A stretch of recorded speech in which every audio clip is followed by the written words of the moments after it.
heard that Alan took what was his line at Awesome Comics and just kind of wanted to bring it over to Wildstorm kind with different titles. But I know the guy working on his team book back then was Steve Scrose. So how did you get involved in ABC and Top 10? Okay, so ever since Miracle Man and Top Ten, I was a huge fan of Alan Moore. Oh, not Top Ten.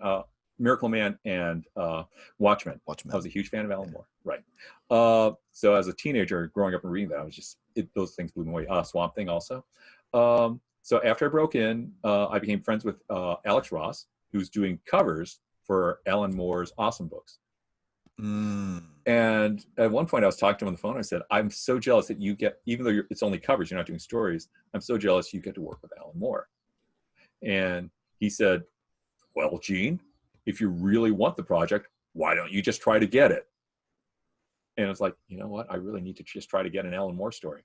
So I contacted the people at Awesome Comics, and they liked my work, and they began trying to set it up so that I could do one of the stories someday. And then they folded. It was just Oh, okay. yeah, they came back later in another form with a slightly different name for the company, but the same people and the same characters. Yeah. But yeah, it all collapsed before I could actually get a chance to do it.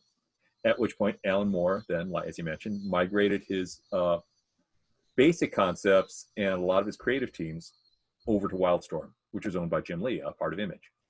And at that point, following Alex Ross's advice, I contacted an editor saying, "Hey, I would really love to work on an Alan Moore story." And Scott Dunver knew who I was, knew my work, and said, "Oh, I'd love to work with you too. But that all depends on Alan. Can you send me a big, some type of a portfolio of your work, which I can forward to Alan and see if he likes it?" And it turned out Alan liked it, and that's how I got on board.